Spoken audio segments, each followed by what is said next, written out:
Welcome વિદ્યાર્થી મિત્રો, કેમ છે? લેક્ચર નંબર 3 સમૂહ 16. આજે આપણે ભણવાના છીએ ઓક્સિજનની બનાવટ, કે પ્રાણવાયુની બનાવટ, ઓક્સિજનના ગુણધર્મો, જેમાં ભૌતિક ગુણધર્મો અને રાસાયણિક ગુણધર્મોનો અભ્યાસ કરીશું. ત્યારબાદ ઓક્સિજનના ઉપયોગો અને ત્યારબાદ ઓક્સાઇડ વિશે અભ્યાસ કરવાના છીએ. જેમાંથી પ્રથમ ટોપિક આપણે સ્ટાર્ટ કરીએ છીએ ઓક્સિજન વાયુની બનાવટ. ફર્સ્ટ ઓફ ઓલ આપણે પ્રયોગશાળામાં ઓક્સિજન વાયુની બનાવટ વિશે સમજીએ. પોટેશિયમ ક્લોરેટ એટલે કે KClO3, પોટેશિયમ પરમેંગનેટ એટલે કે KMnO4 અને પોટેશિયમ નાઇટ્રેટ એટલે કે KNO3. તમે સોડિયમ નાઇટ્રેટ NaNO3 પણ લઈ શકો. ના ઉષ્મીય વિઘટનથી આપણને ઓક્સિજન વાયુ મળે છે. બરાબર? એટલે સમીકરણો લખેલા છે. KClO3 delta will give KCl + O2. KNO3 ને જો ગરમ કરવામાં આવે તો KNO2 + O2 મળશે. નેક્સ્ટ KMnO4 ને જો ગરમ કરવામાં આવે તો K2MnO4 + MnO2 + ઓક્સિજન વાયુ મળે છે. હવે આ JEE માટે કે પોટેશિયમ ડાઇક્રોમેટ એટલે કે K2Cr2O7 ને જો ગરમ કરવામાં આવે તો પણ ઓક્સિજન વાયુ આપણને મળે છે. ઓકે, યાદ રાખજો બરાબર. ત્યારબાદ KMnO4 અને K2Cr2O7, પોટેશિયમ પરમેંગનેટ અને પોટેશિયમ ડાઇક્રોમેટ, એની જો H2SO4 સાથે પ્રક્રિયા કરવામાં આવે તો પણ ઓક્સિજન વાયુ મળે છે. તો આ આટલો ટોપિક જે છે એ JEE નીટ માટે આ પોટેશિયમના જ્યારે ક્ષારની આપણે વાત કરી રહ્યા છીએ ત્યારે એક્સ્ટ્રા જરા યાદ રાખવું જરૂરી છે. નેક્સ્ટ વિદ્યુત રાસાયણિક શ્રેણી. 10મા ધોરણમાં તમે વિદ્યુત રાસાયણિક શ્રેણીની ચાવીનો તમે અભ્યાસ કરી ચૂક્યા છો અને 12 સાયન્સમાં વિદ્યુત રસાયણ ઇલેક્ટ્રોકેમિસ્ટ્રી ચેપ્ટરમાં પણ આ બાબત આવવાની છે. ઓકે, તો વિદ્યુત રાસાયણિક શ્રેણીમાં નીચે આવેલા કેટલાક તત્વો, એના ઓક્સાઇડ અથવા તો કેટલાક ધાતુઓના ઉચ્ચતર ઓક્સાઇડ એટલે કે ઓક્સિડેશન અંક જેના વધારે હોય તેનું જો ઉષ્મીય વિઘટન થાય તો ઓક્સિજન વાયુ મળે છે. જેમ કે Ag2O સિલ્વર ઓક્સાઇડ ગરમ કરતા Ag+O2. Pb3O4 બહુ સરસ નામ છે આનું, પ્લમ્બોપ્લમ્બિક ઓક્સાઇડ. તો પ્લમ્બોપ્લમ્બિક ઓક્સાઇડ Pb3O4 એક મિશ્ર ઓક્સાઇડ છે જેની આપણે ઓક્સાઇડ ટોપિક જ્યારે ભણશું ત્યારે ચર્ચા નાનકડી કરીશું. તો Pb3O4 ને જો ગરમ કરવામાં આવે તો PbO + O2 મળે છે અને PbO2 ને જો ગરમ કરવામાં આવે તો PbO + O2 મળે છે. ઓકે, નેક્સ્ટ આજે વિદ્યુત રાસાયણિક શ્રેણીમાં જ્યારે આપણે ઓક્સાઇડને ગરમ કરવાની વાત ચાલી રહી છે ત્યારે એમાં બે સમીકરણો એક્સ્ટ્રા છે. MnO2 મેંગેનીઝ ડાયોક્સાઇડ, એને જો ગરમ કરવામાં આવે તો મળશે Mn3O4, આ પણ એક મિશ્ર ઓક્સાઇડ છે, પ્લસ O2 એ છૂટો પડશે.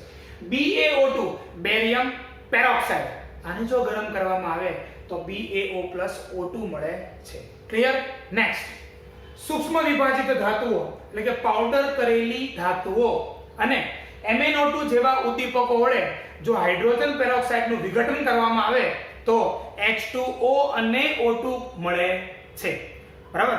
ધોરણ 11 સાયન્સમાં હાઇડ્રોજન ચેપ્ટરમાં આ વિષય તમે ભણી ચૂક્યા છો.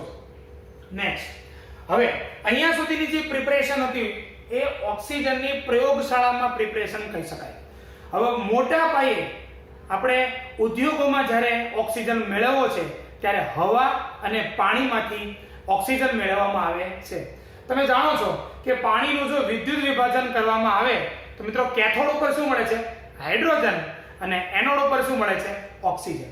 ત્યારબાદ નાઇટ્રોજનની જ્યારે આપણે બનાવટ સમૂહ 15 માં તમે ભણ્યા ત્યારે પહેલી જ બનાવટ આવી હતી નાઇટ્રોજનની ઔદ્યોગિક બનાવટ, જેનું નામ હતું બર્કલેન્ડ આઇડ પદ્ધતિ, જેમાં હવામાંથી CO2 અને પાણીની વરાળ એટલે કે પાણીની બાષ્પને દૂર કરવામાં આવે ત્યાર પછી જે હવા રહી છે એમાં મુખ્યત્વે બે ઘટકો છે, ઓક્સિજન અને નાઇટ્રોજન.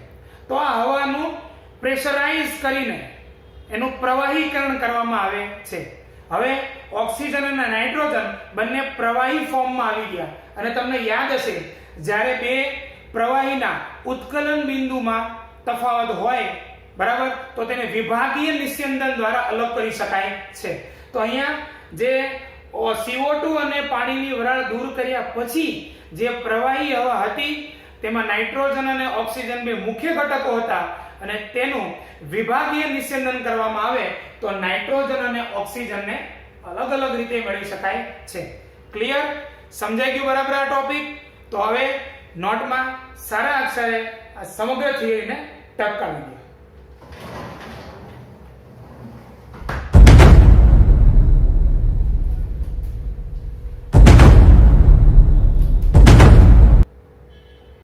ઓકે વિદ્યાર્થી મિત્રો, ઓક્સિજન વાયુની બનાવટ પૂરી કર્યા પછી આપણે નેક્સ્ટ થિયરીમાં જઈ રહ્યા છીએ. એ છે ઓક્સિજનના ગુણધર્મો.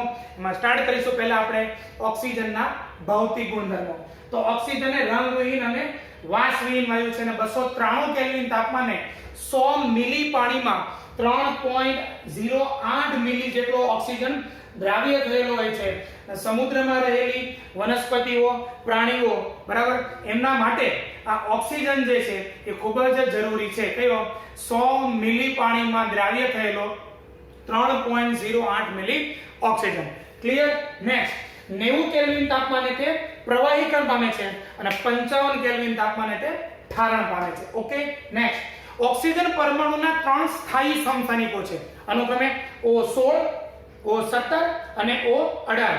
આપ જાણો છો કે કોઈ એક જ તત્વના જુદા જુદા પરમાણુના પરમાણુ ક્રમાંક સેમ હોય, પરંતુ જ્યારે એના પરમાણુ ભાર જુદા જુદા હોય છે તેને પરમાણુના સમસ્થાનિકો કહેવાય છે. તો ક્લિયર? તો ઓક્સિજન પરમાણુના 3 સ્થાયી સમસ્થાનિકો છે, O16, O17 અને O18. ઓકે. નેક્સ્ટ, બેકી સંખ્યામાં ઇલેક્ટ્રોન હોવા છતાં આપ જાણો છો ઓક્સિજન O2 અણુમાં 16 ઇલેક્ટ્રોન છે. તો 16 ઇલેક્ટ્રોન એટલે બેકી સંખ્યામાં ઇલેક્ટ્રોન થયા. અને જો બેકી સંખ્યામાં ઇલેક્ટ્રોન હોય તો એ તો પ્રતિચુંબકીય થવું જોઈએ, બરાબર ને? પરંતુ 11 સાયન્સમાં તમે O2 અણુનો આરેખ ભણ્યા હતા, જેમાં આણ્વીય ઇલેક્ટ્રોન રચના વખતે તમે pi star 2px1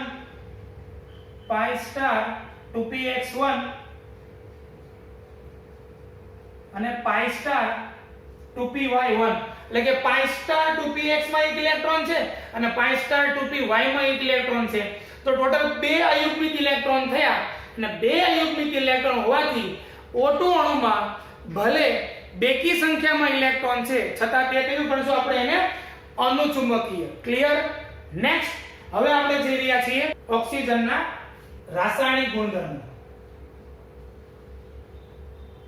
મિત્રો, કેટલીક ધાતુઓ જેવી કે સોનું અને પ્લેટિનમ, તમે સરસ મજાનું એક ભજન સાંભળ્યું હશે, સોનાને લાગે ક્યાંથી કાટ, સંસારી મનવા સોનાને લાગે ક્યાંથી કાટ. સોનાને કાટ લાગતો નથી. ચાલો આ ભજનને આપણે કેમિસ્ટ્રી સાથે સરખાવીએ તો રાઈટ છે.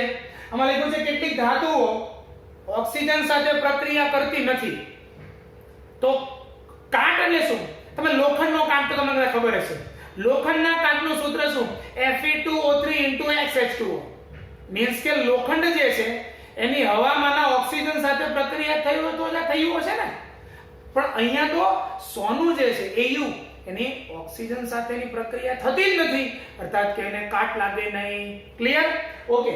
કેટલાક નિષ્ક્રિય વાયુઓ સિવાય બધા આપણને પ્રશ્ન થાય કે સર નિષ્ક્રિય વાયુ થોડા ઓક્સિજન સાથે પ્રક્રિયા કરે? એ તો ઓલરેડી નિષ્ક્રિય છે. તો બધા નિષ્ક્રિય વાયુ કેમ ન લખ્યા? કેટલાક નિષ્ક્રિય વાયુ લખ્યા છે એટલા માટે, કારણ કે સમૂહ 18 જ્યારે આપણે ભણીશું ત્યારે એમાં ઝેનોનના ઓક્સિજન સાથેના સંયોજનો આપણે અભ્યાસ કરવાના છીએ, બરાબર? એનો મીનિંગ કે ઝેનોન તો ઓક્સિજન સાથે પ્રક્રિયા કરે છે. ઓકે. આટલી કેટલીક નિષ્ક્રિય જે તત્વો છે, બરાબર, એ સિવાયના મોટા ભાગના બધા ધાતુ તત્વો અને અધાતુ તત્વો એ ઓક્સિજન સાથે પ્રક્રિયા કરે છે. ક્લિયર? નેક્સ્ટ, તેનો અન્ય તત્વો સાથેનો સંયોગ એટલે કોઈ ઓક્સિજનની કોઈ બીજા તત્વો સાથે જ્યારે રાસાયણિક પ્રક્રિયા થાય ત્યારે પ્રક્રિયા શું હોય છે? ઉષ્માક્ષેપક હોય છે. કોઈ રેર કોઈ પ્રક્રિયા છે ઉષ્મા શોષક પણ હોય, પણ most of the reaction oxygen સાથેની જે થશે એ ઉષ્માક્ષેપક પ્રક્રિયા હોય છે. એટલે કે પ્રક્રિયા દરમિયાન a huge amount of energy release થાય અને આ જે ઉત્પન્ન થયેલી જે ઉષ્મા છે એ ફરીથી પ્રક્રિયામાં રીયુઝ થાય છે, કે જે પ્રક્રિયાને ટકાવી રાખવામાં એટલે કે પ્રક્રિયાને આગળ શરૂ રાખવામાં મદદરૂપ થાય છે. જો કે પ્રક્રિયાને જ્યારે સ્ટાર્ટ કરવી હોય ત્યારે આપણે બાહ્ય એનર્જી આપવી પડે. કેમ? કારણ કે એની માટે આ જવાબદાર છે. O ડબલ બોન્ડ O દ્વિબંધની બંધ વિયોજન એન્થાલ્પી ખૂબ ઊંચી છે, એટલે કે 493.4 કિલોજૂલ પર મોલ. એટલી બધી ઊંચી બંધ વિયોજન એન્થાલ્પી હોય તો પહેલા આપણે બાહ્ય એનર્જી આપવી પડે O ડબલ બોન્ડ ને તોડવા માટે. ઓકે, પણ એકવાર આ બંધ તૂટી ગયો, રાસાયણિક પ્રક્રિયા સ્ટાર્ટ થઈ ગઈ, એટલે પ્રક્રિયા ઉષ્માક્ષેપક છે. a huge amount of energy release થશે અને મુક્ત થયેલી ઉષ્મા એ ફરીથી જે પ્રક્રિયા ચાલી રહી છે એને આગળ ધકેલવામાં કન્ટિન્યુઅસ મદદરૂપ થાય છે. સમજી ગયા કે નો સમજ્યા? યસ. નેક્સ્ટ, ઓક્સિજનની ધાતુ, અધાતુ અને અન્ય સંયોજનો સાથે કેટલી પ્રક્રિયાઓ થાય છે જે નીચે દર્શાવેલી છે. a very very easy reactions, જેમ કે calcium plus O2 CaO. Al તમને ખબર હશે એલ્યુમિનિયમ ને ઓક્સિજન સાથે ખૂબ જ આકર્ષણ છે. હા, એલ્યુમિનિયમ ઓક્સિજન ને જોવે એટલે તરત પ્રક્રિયા થઈ જાય અને સપાટી ઉપર Al2O3 નું રક્ષણાત્મક કવચ રચાય છે. યાદ આવે છે? યસ, બરાબર. તો આ બંને જે પ્રક્રિયાઓ છે એ ધાતુ માટે લખેલી છે. હવે P4 + 3O2, P4O6, P4 + 5O2, P4O10, phosphorus trioxide અને phosphorus pentoxide. Next S + O2 SO2 અને C + O2 CO2. તો આ જે બધી પ્રક્રિયાઓ છે એ કોની સાથેની છે? અધાતુ સાથેની. બરાબર. ત્યારબાદ આ છે હાઇડ્રોકાર્બન. તો હાઇડ્રોકાર્બન એટલે એમાં ઉદાહરણ આપેલું છે મિથેન. એનું જો ઓક્સિજન સાથે દહન પ્રક્રિયા થાય તો CO2 અને H2O મળે છે. ત્યારબાદ ZnS + O2. તમે 10મા ધોરણમાં સલ્ફાઇડ ખનિજનું ભૂંજન આવો શબ્દ સાંભળીને આવ્યા હશો જ. ક્લિયર? તો સલ્ફાઇડ ખનિજનું ભૂંજન થાય એ પણ ઓક્સિજનની હાજરીમાં થાય છે. ZnO અને SO2 વાયુ મળશે. ઓકે, આ રીતે ધાતુ, અધાતુ, હાઇડ્રોકાર્બનનું દહન અને ભૂંજન, આ રીતે તમે એને થિયરીમાં યાદ રાખી શકો છો અને સમજી શકો છો. ક્લિયર? કેટલાક સંયોજનોનું ઓક્સિડેશન થાય છે પણ એ ઇન પ્રેઝન્સ ઓફ કેટલિસ્ટ, ઉદ્દીપકની હાજરીમાં ઓક્સિડેશન થાય છે. બધાને આ ખબર હશે.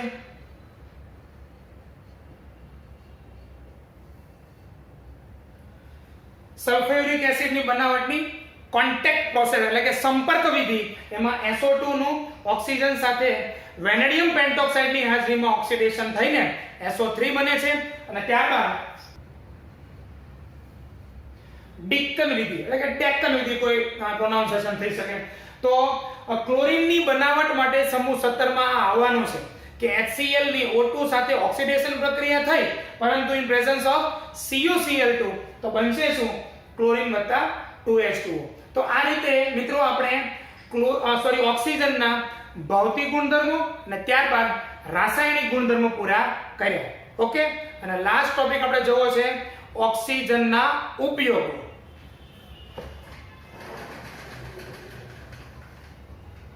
મિત્રો બહુ સિમ્પલ યુઝિસ છે અને મોટા ભાગના ઉપયોગ તો તમે જ જાણો છો. બરાબર. Start two read. શ્વસનમાં, બરાબર, દહન પ્રક્રિયામાં, આગળ જઈએ તો ઓક્સી એસિટિલિન વેલ્ડિંગમાં એટલે કે ઓક્સિજન અને એસિટિલિન ઇથાઇન આ વાયુઓનો ઉપયોગ કરીને જે વેલ્ડિંગ કરવામાં આવે છે, બરાબર, તેમાં ઓક્સિજનનો ઉપયોગ થાય. બીજો છે ઓક્સી હાઇડ્રોજન વેલ્ડિંગમાં. તમે આ હાઇડ્રોજનના ઉપયોગોમાં તમે 11મા ધોરણમાં ભણી ચૂક્યા છો. ઓક્સિજન અને હાઇડ્રોજનની મદદથી ઓક્સી હાઇડ્રોજન જ્યોત ઉત્પન્ન થાય અને એનાથી પણ વેલ્ડિંગ થઈ શકે છે. ક્લિયર? અનેક ધાતુઓ, એમાં ખાસ કરીને સ્ટીલ, એના ઉત્પાદનમાં પણ ઓક્સિજનનો ઉપયોગ થાય છે. ત્યારબાદ આપણે સિલિન્ડરના બાટલાઓ, બરાબર, એનો યુઝ થાય છે ક્યાં ક્યાં? હોસ્પિટલમાં થાય. તમે વિમાનમાં પ્રવાસ કર્યો હોય તો જ્યારે ઊંચાઈ ઉપર ખૂબ જઈએ ત્યારે ઘણીવાર એવો કદાચ કોઈને આમાંથી અનુભવ થયો હોય કે હવાનું લેયર બહુ પાતળું થઈ જાય તો ત્યાં ઓક્સિજનનું પ્રમાણ ઘટી જાય છે અને ત્યારે તમને ઓક્સિજનના માસ્ક પહેરાવવામાં આવે છે. તો ત્યાં ખૂબ ઊંચાઈએ જ્યારે ઉડાણ કરી રહ્યા હો ત્યારે ઓક્સિજનના સિલિન્ડર વપરાય છે. આ ઉપરાંત પર્વતારોહણ જ્યારે કરી રહ્યા હોઈએ ત્યારે પણ ઓક્સિજનના સિલિન્ડર લઈ જવા જરૂરી છે.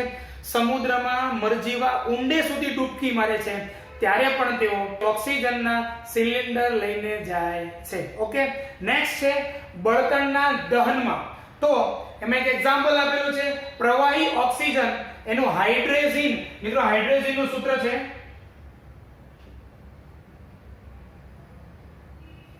N2H4. તો પ્રવાહી ઓક્સિજનમાં હાઇડ્રોજનનું મિશ્રણ થાય, એનામાંથી એટલી બધી ઉર્જા ઉત્પન્ન થાય એટલે રોકેટને એક પ્રકારનો થ્રસ્ટ મળે, એટલું બધું પ્રેશર મળે કે રોકેટ ખૂબ ઊંચાઈ સુધી એ જઈ શકે.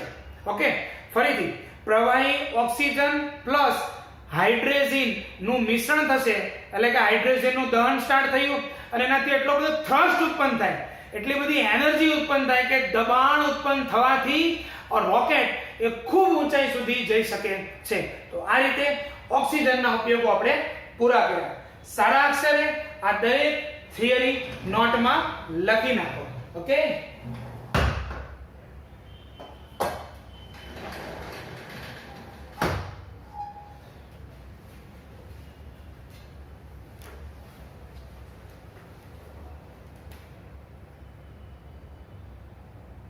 ઓકે વિદ્યાર્થી મિત્રો, આપણે નેક્સ્ટ થિયરીમાં જઈ રહ્યા છીએ. થિયરીનું નામ છે ઓક્સાઇડના વર્ગીકરણ વિશે સમજાવો.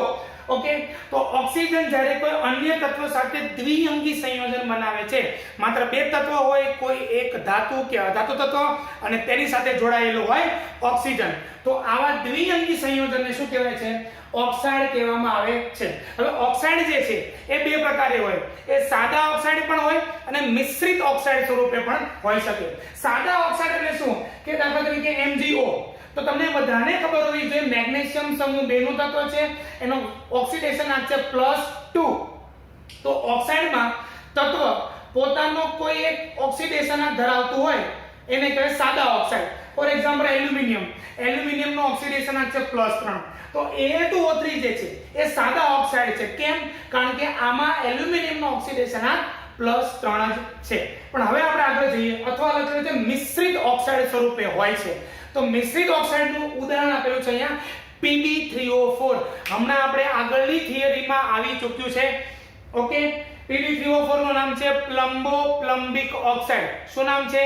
પ્લમ્બો પ્લમ્બિક ઓક્સાઇડ. હવે જો આ Pb3O4 છે, એમાં Pb ની કોઈ એક ઓક્સિડેશન અવસ્થા નથી, પરંતુ બે અલગ અલગ ઓક્સિડેશન અવસ્થા છે.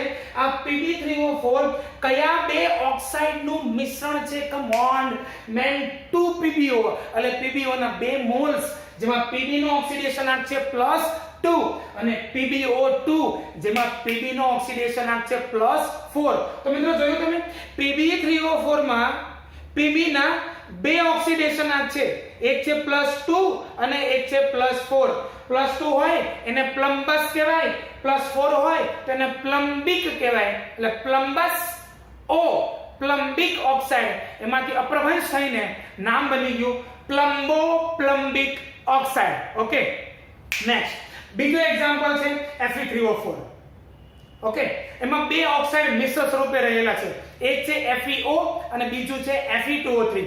FeO માં Fe નો ઓક્સિડેશન આંક છે +2 અને Fe2O3 માં Fe નો ઓક્સિડેશન આંક છે +3. Fe+2 ferrous, Fe+3 ferric. તો નામ થઈ ગયું ફેરસ O ફેરિક ઓક્સાઇડ. જોડાણ થઈને નામ પડી ગયું ફેરસો ફેરિક ઓક્સાઇડ. નામનું મહત્વ અત્યારે આ નામ લેતા આપણે એ સમજશું કે એને મિશ્રિત ઓક્સાઇડ કેમ કહેવાય છે? કારણ કે આમાં બે જુદા જુદા ઓક્સિડેશન આંક વાળા ઓક્સાઇડનું મિશ્રણ આવેલું હોય છે. તો ક્લિયર, ઓક્સાઇડ એ સાદા ઓક્સાઇડ પણ હોય અને મિશ્રિત ઓક્સાઇડ પણ હોય છે.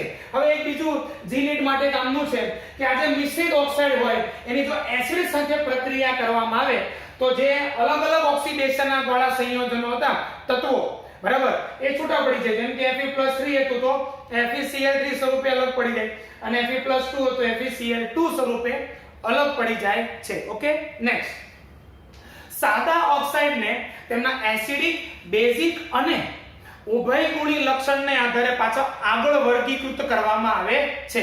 નાઉ સ્ટાર્ટ કરીએ છીએ એસિડિક ઓક્સાઇડ. વેરી સિમ્પલ યાર, કોઈ ઓક્સાઇડ હોય એને તમે પાણીમાં નાખો અને એસિડ બની જાય તો તેને શું કહેવાય? એસિડિક ઓક્સાઇડ કહેવામાં આવે છે. એક નવો શબ્દ અહીંયા લખવામાં આવેલો છે એસિડ એનહાઇડ્રાઇડ. થોડા સમય પછી આપણે એના વિશે અભ્યાસ કરીએ છીએ. પહેલા આપણે આ જોઈ લઈએ. એક્ઝામ્પલ છે SO2, SO3, CO2, N2O5, NO2, P4O10, SiO2, B2O3, અન્ય લખવું હોય તો Cl2O7. આ બધા એસિડિક ઓક્સાઇડ છે. હવે તમે SO2 ને પાણીમાં નાખો શું બનશે? H2SO3 sulphur acid. SO3 ને પાણીમાં નાખો શું બનશે? H2SO4 sulphuric acid. N2O5 nitrogen pentoxide ને પાણીમાં નાખો શું બનશે? HNO3. NO2 આ બહુ મહત્વની પ્રક્રિયા છે, બરાબર યાદ રાખજો. NO2 ને પાણીમાં નાખો તો કોઈ એક ઓક્સો એસિડ બનતું નથી, પરંતુ બે અલગ અલગ ઓક્સો એસિડ નું મિશ્રણ મળે છે. MCQ માં પૂછાઈ શકે. A very most MP for the board also and for the JEE and NEET also. Write down in your book. NO2 બરાબર એ કેવો ઓક્સાઇડ છે? એસિડિક ઓક્સાઇડ તો ખરો, પણ એ મિશ્ર ઓક્સાઇડ છે. પ્રશ્ન એ રીતે પૂછાય, NO2 ને પાણીમાં ઓગાળતા કયો એસિડ બને છે? Not a single acid, but it gives mixture of two acid. Okay, now આ નાઇટ્રોજનના ઓક્સો એસિડ, નાઇટ્રોજનના ઓક્સાઇડ જ્યારે ભણ્યા તમે સમૂહ 15 માં, ત્યારે આના વિશે સ્ટડી તમે કર્યો હશે જ. તો NO2 ને પાણીમાં નાખતા HNO2 nitrous acid plus HNO3 nitric acid બને છે. એ રીતે અનધર એક્ઝામ્પલ P4O10 ફોસ્ફરસ પેન્ટોક્સાઇડ પાણીમાં દાખલ થાય H3PO4 ફોસ્ફોરિક એસિડ બને. ઓકે, નાઉ સી શબ્દ હતો અહીંયા એનહાઇડ્રાઇડ, એસિડ એનહાઇડ્રાઇડ. હવે તો જોજો, તમે સલ્ફ્યુરિક એસિડ હોય એમાંથી પાણીને દૂર કરી નાખો H2SO4 H2O તો વધે શું? SO3. તો SO3 જે છે, આ SO3 જે છે એ કોનો એસિડ એનહાઇડ્રાઇડ છે? H2SO4 નો એનહાઇડ્રાઇડ છે. એનહાઇડ્રાઇડ મીન્સ એમાંથી પાણી દૂર થઈને આ બને છે. ફરીથી H2SO4 ના એનહાઇડ્રાઇડ નું સૂત્ર શું? તો H2SO4 ના મોલેક્યુલ્સ માંથી પાણીનો અણુ તમે દૂર કરો તો તમને SO3 મળે છે. સો SO3 જે છે એ H2SO4 નો એસિડ એનહાઇડ્રાઇડ કહેવાય. Clear? Another example HNO3 plus HNO3 એટલે H2N2O6. ફરીથી લખું છું અહીંયા HNO3 પ્લસ HNO3 બનશે શું? H2N2O6 અને માઈનસ એમાંથી H2O કાઢી નાખો, શું બની જશે? N2O5. તો મિત્રો HNO3 ના બે મોલેક્યુલ્સ ભેગા થયા, એમાંથી પાણીનો અણુ ઇન શોર્ટ દૂર થઈ ગયો તો N2O5 બને છે. અને માટે આ જે N2O5 છે એ કોનો એનહાઇડ્રાઇડ કહેવાય? નાઇટ્રિક એસિડ નો એનહાઇડ્રાઇડ કહેવાય છે. ક્લિયર? પણ અહીંયા ધ્યાન રાખજો, NO2 જે છે એ કોઈ એક એસિડ નો એનહાઇડ્રાઇડ નથી, એ બે એસિડ ભેગા થશે અને તેમાંથી પાણીનો અણુ દૂર થાય ત્યારે NO2 બને છે. અથવા તો એવું લખી શકાય N2O4. ક્લિયર? માઇન્ડમાં ફરક પડે છે? બરાબર સમજાય છે કે નથી સમજાતું? એટલે આ દરેક લાસ્ટ ટાઈમ આ દરેક બધા એસિડ છે, આ એસિડના મોલેક્યુલ્સ માંથી પાણીના અણુ દૂર થવાથી આ બધા ઓક્સાઇડ બને છે. અને આથી આ જે એસિડિક ઓક્સાઇડ હોય ને, ખાસ કરીને અધાતુના ઓક્સાઇડ એસિડિક હોય છે તો એમને એસિડ એનહાઇડ્રાઇડ પણ કહેવામાં આવે છે. ક્લિયર? અધાતુના ઓક્સાઇડ હોય ત્યારે. નેક્સ્ટ, સામાન્યતઃ માત્ર અધાતુના ઓક્સાઇડ શું હોય છે? એસિડિક હોય છે, પરંતુ ઊંચી ઓક્સિડેશન અવસ્થા ધરાવતા, આ મહત્વનો શબ્દ છે, કોઈ પણ ઓક્સિડેશન અવસ્થા નહીં, ઊંચી એટલે કે મેક્સિમમ ઓક્સિડેશન અવસ્થા ધરાવતા કેટલાક ધાતુ તત્વોના ઓક્સાઇડ પણ એ એસિડિક નેચર દર્શાવે છે. For example Mn2O7. NCERT માં આ સમીકરણ લખેલા નથી, પણ એક્ઝામના પોઈન્ટ ઓફ વ્યૂ માં મહત્વનું છે. Mn2O7 માં મેંગેનીઝ નો ઓક્સિડેશન સ્ટેટ +7 છે, એને તમે પાણીમાં ઓગાળશો તો HMnO4 બોલે તો પર મેંગેનિક એસિડ મળે છે. તો આ કેવો થઈ ગયો ઓક્સાઇડ? એસિડિક ઓક્સાઇડ, ધાતુ હોવા છતાં. ત્યારબાદ છે CrO3. મિત્રો CrO3 ઓકે, એને પાણીમાં નાખો શું બનશે? H2CrO4 બોલે તો ક્રોમિક એસિડ. ઓકે, તો ક્રોમિક એસિડ છે માટે એ CrO3 એસિડિક ઓક્સાઇડ કહેવાય, ધાતુનો ઓક્સાઇડ હોવા છતાં. નેક્સ્ટ SnO2, બરાબર, એને પાણીમાં નાખો તો H2SnO3 મીન્સ કે સ્ટેનિક એસિડ મળે છે. ઓકે, તો આ બધા ઉચ્ચ ઓક્સિડેશન ધરાવતા તત્વો હોવા, ધાતુ તત્વો હોવા છતાં તેમના ઓક્સાઇડ એસિડિક નેચર ધરાવે છે. ઓકે, નંબર 2 માં જોઈએ છે બેઝિક ઓક્સાઇડ. તો સમજી ગયા છો, જે ઓક્સાઇડ પાણીમાં ડિસોલ્વ થાય અને બેઝ બનાવતા હોય તો એને શું કહેવાય છે? Simple basic oxide. અને મોટે ભાગે ધાતુના ઓક્સાઇડ કેવા હોય? બેઝિક ગુણધર્મ ધરાવે છે. Clear? For example sodium oxide, Na2O, barium oxide, BaO, calcium oxide, CaO વગેરે. ક્લિયર? CaO ને તમે પાણીમાં નાખશો શું બને છે? CaOH twice. એ રીતે Na2O ને પાણીમાં નાખશો શું બનશે? NaOH. Got it? બરાબર, મગજમાં સમજાય છે? યાદ રહે છે કે નહીં? ઓકે, હવે નંબર 3 આપણે જોઈએ છીએ અને એ છે ઉભયગુણી ઓક્સાઇડ. બરાબર, એટલે જે ઓક્સાઇડ એસિડિક પ્લસ બેઝિક બંને નેચર ધરાવતા હોય, બરાબર, એસિડિક અને બેઝિક બંને નેચર ધરાવતા હોય તેવા ઓક્સાઇડને શું કહેવાય છે? ઉભયગુણી ઓક્સાઇડ કહેવાય છે. અને આ જે ઉભયગુણી ઓક્સાઇડ હોય ને એ એસિડ સાથે પણ પ્રક્રિયા કરે અને બેઝ સાથે પણ પ્રક્રિયા કરે, કારણ કે ઉભયગુણી છે. ક્લિયર? એક્ઝામ્પલ આપેલું છે Al2O3.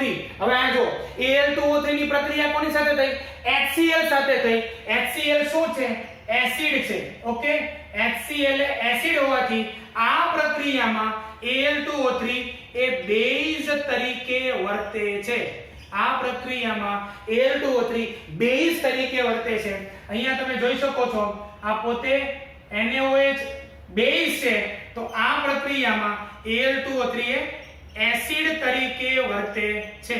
Okay, in short Al2O3 acid અને બેઝ બંને સાથે પ્રક્રિયા કરી શકતું હોવાથી Al2O3 એ ઉભયગુણી ઓક્સાઇડ છે.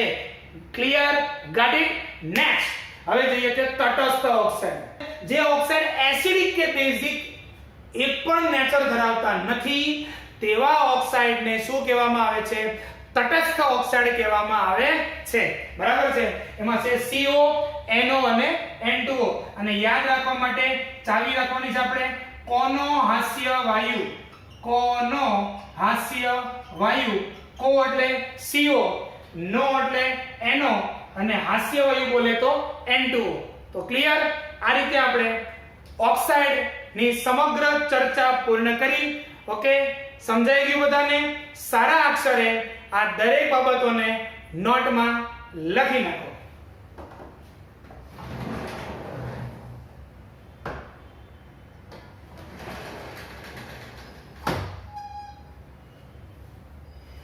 નેક્સ્ટ વિદ્યાર્થી મિત્રો, ઓક્સાઇડમાં આપણે NCERT ના ટોપિક્સ પૂરા કર્યા પછી કેટલાક નાનકડા એક્સ્ટ્રા ટોપિક જેડબલઈ નીટ માટે આપણે જઈ રહ્યા છીએ ભણવા તરફ. તો ઉભયગુણી ઓક્સાઇડના અન્ય ઉદાહરણો આપેલા છે અહીંયા અને તેમની પ્રક્રિયાઓ આપેલી છે. જેમ કે ZnO તે પણ એક ઉભયગુણી ઓક્સાઇડ છે. ત્યારબાદ BeO ઉભયગુણી ઓક્સાઇડ, PbO, Cr2O3 અને Ga2O3 આ અન્ય ઉભયગુણી ઓક્સાઇડના ઉદાહરણો છે. ઓકે, ZnO જે છે એ NaOH સાથે પ્રક્રિયા કરીને સોડિયમ ઝિંકેટ, ઓકે, અને HCl સાથે પ્રક્રિયા કરીને ZnCl2 બનાવે છે. તે જ રીતે PbO NaOH સાથે અને PbO H2SO4 સાથે, એટલે કે બેઝ અને એસિડ બંને સાથે પ્રક્રિયા કરે છે. તે જ રીતે Cr2O3 NaOH બેઝ અને H2SO4 એસિડ બંને સાથે પ્રક્રિયા કરતા હોવાથી આ બધા ઉભય ગુણધર્મી ઓક્સાઇડ કહેવામાં આવે છે. વેરી ઈઝી છે, માત્ર તમે આ ઉભય ગુણી ઓક્સાઇડના એક્ઝામ્પલ યાદ રાખશો તો પણ ચાલશે. ઓકે, નેક્સ્ટ હવે જોઈએ છે સબઓક્સાઇડ. આપણે સાદા ઓક્સાઇડ જોયા, મિશ્રિત ઓક્સાઇડ જોયા, એસિડિક ઓક્સાઇડ જોયા, બેઝિક ઓક્સાઇડ જોયા, ઉભયગુણી ઓક્સાઇડ જોયા અને તટસ્થ ઓક્સાઇડ જોયા. હવે એક પ્રકાર આવી રહ્યો છે સબઓક્સાઇડ. તો સબઓક્સાઇડમાં શું હોય છે? તત્વની સામાન્ય સંયોજકતાને આધારે, મેં જે એક્ઝામ્પલ લીધું છે એના આધારે લઈ લો કાર્બન. તો ફોર એક્ઝામ્પલ કાર્બનની સામાન્ય સંયોજકતા અહીંયા ઓક્સિજન સાથે હું લઉં છું +4. તો સામાન્ય સંયોજકતાને આધારે તમે જાણો છો કે ઓક્સિજન ઉપર કેટલી સંયોજકતા હોય છે -2 તો આના આધારે જોવા જઈએ તો કાર્બન સાથે કેટલા ઓક્સિજન હોવા જરૂરી છે 2 ઓક્સિજન હોવા જરૂરી છે હા કે ના કાર્બન સાથે 2 ઓક્સિજન હોય તો એની સંયોજકતા સંતોષાય તો તત્વની સામાન્ય સંયોજકતાને આધારે જરૂરી ઓક્સિજન કરતા ઓક્સિજન કેવા હોય ઓછા ઓક્સિજન હોય તો તેને શું કહેવાય છે સબઓક્સાઇડ કહેવાય છે ફોર એક્ઝામ્પલ તમે જો અહીંયા કાર્બન છે 3 તો એક કાર્બનની સામાન્ય સંયોજકતા +4 તો 3 કાર્બનની સામાન્ય સંયોજકતા એક કાર્બનમાં સામાન્ય સંયોજકતાને આધારે કેટલા ઓક્સિજન જોઈએ 2 તો 3 કાર્બનમાં કેટલા ઓક્સિજન જોઈએ ટોટલ 6 ઓક્સિજન જોઈએ કે નહીં પણ અહીંયા સૂત્ર છે C3O2 એટલે સામાન્ય સંયોજકતાને આધારે એટલે એક કાર્બન દીઠ અહીંયા 2 ઓક્સિજન જોઈતા હતા તો 3 કાર્બન દીઠ 6 ઓક્સિજન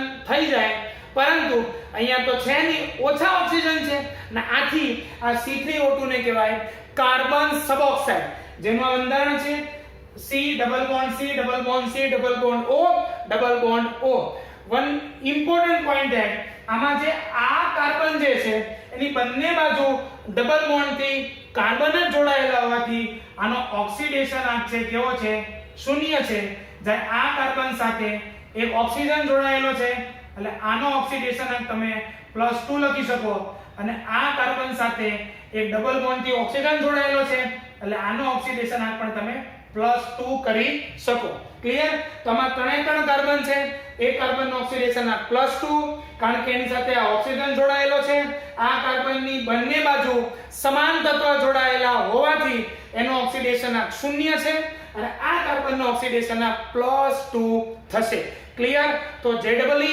નીટના સંદર્ભમાં આ ખૂબ જ અગત્યની બાબત છે નેક્સ્ટ હવે જઈએ છીએ આપણે પોલીઓક્સાઇડ એમાં બે ઉદાહરણ આપેલા છે એક છે પેરોક્સાઇડ અને એક છે સુપરઓક્સાઇડ ડેફિનેશન સેમ છે થોડો ડિફરન્સ છે અહીંયા તો ઓછા ઓક્સિજન અને અહીંયા છે વધારે ઓક્સિજન ઓકે ફોર એક્ઝામ્પલ જોઈએ કે બેરિયમનો ઓક્સિડેશન આંક કેટલો છે +2 એનો સામાન્ય ઓક્સિડેશન આંક છે અને ઓક્સિજનનો સંયોજકતા છે -2 તો બેરિયમની સંયોજકતા સામાન્ય +2 છે એને સંતોષવા માટે એક ઓક્સિજનની જરૂર પડે કે નહીં પણ અહીંયા તમે જોઈ શકો છો એક સૂત્ર આપેલું છે BaO2 તો એક બેરિયમની +2 સંયોજકતાને આધારે એને માત્ર એક જ ઓક્સિજનની જરૂર હતી વીજભાર બેલેન્સ કરવા માટે પણ અહીંયા ઓક્સિજન એકને બદલે 2 છે આને કહેવાય બેરિયમ પેરોક્સાઇડ અને આ જે બેરિયમ પેરોક્સાઇડ જે છે એ શું કહેવાય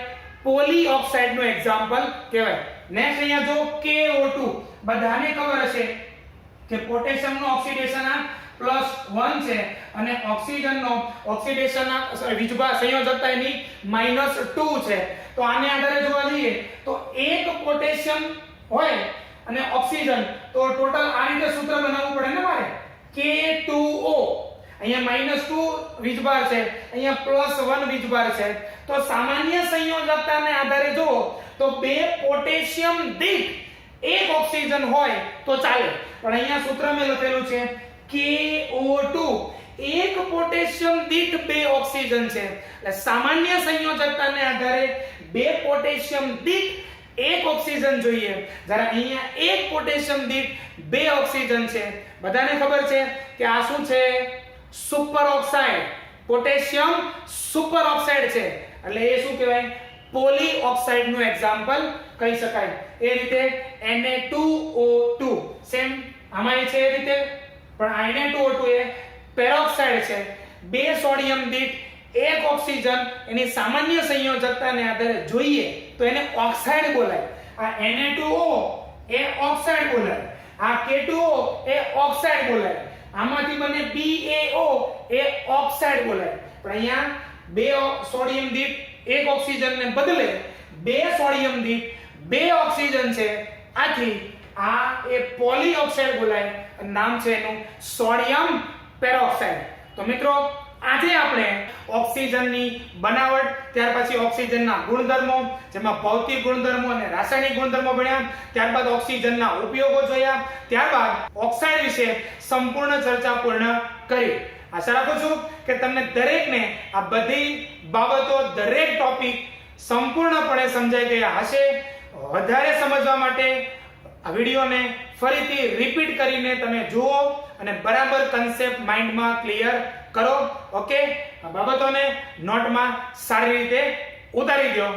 બાય.